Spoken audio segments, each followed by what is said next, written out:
Hey guys, I'm back with yet another book review. I'm pretty sure the few of y'all that watch this are just my friends who only watch this to then troll on me, but never give up. My most recent read was this book. It's When Breath Becomes Air, and this is a pretty famous book from a few years back, and it's written by this guy, Paul Kalanithi, and you may have heard the story on the news from back in like 2015 or so. But the author is this neurosurgeon at Stanford, and he's in his final year out of 7 for neurosurgery residency training. And he all of a sudden gets diagnosed with like a terminal stage 4 lung cancer at the time.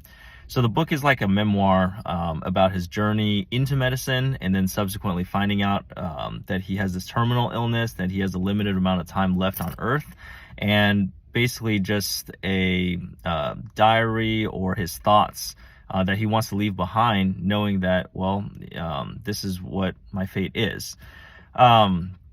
The first half of the book is mostly just about him going into medicine, how he decided it, what he wanted to pursue. And he chose neurosurgery, for this connection between body and mind. It's kind of like a more philosophical part of the book. That part was, to me, honestly, kind of forgettable because I've been through it myself. It's not quite as majestic or embellished as I think he makes it out to be.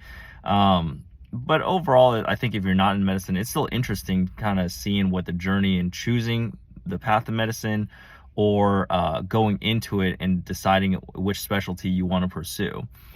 The second half of the book is more the meat of it, which is about his actual diagnosis, the symptoms he was feeling before he found out he was sick, and then getting the bad news, trying to figure out how much time he has left to live, essentially, and then going through rounds of treatment, having periods of remission, having recurrence of his illness, and ultimately ending with his passing.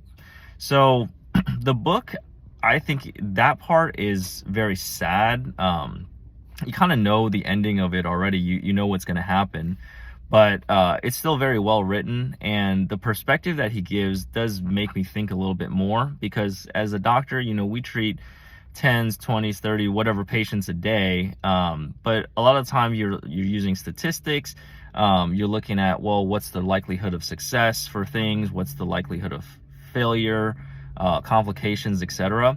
But from the other side, sitting at the other end of the chair, talking to your doctor, you just want the human element to medicine. You want someone to kind of hold your hand, guide you through it, and not just be a little factoid of science or another statistic in evidence-based medicine, for example. So this guy kind of balances out both things, because he has the mind of a neurosurgeon, but at the same time, he has no power to control what he ultimately does. The book is definitely kind of a tearjerker. I mean, he's eventually going to die. He has this young child who doesn't even know him yet because she's too young. And the final chapter is just is actually written by his wife instead of him. And it's about, ultimately him passing away, being surrounded by loved ones, but just seeing that perspective, both from like a medical provider standpoint. She also is a doctor, but also, seeing a loved one that just had too little time on this planet. Overall, the book is pretty good. It's an easy read. It's not unique in any way. Like, it's exactly the story that you would expect with that kind of synopsis. And I think it's worth reading, especially if you're a doctor. I would give it maybe like a 6 to 7 out of 10. It's mostly just really sad if you want to be sad. But thanks for watching, guys.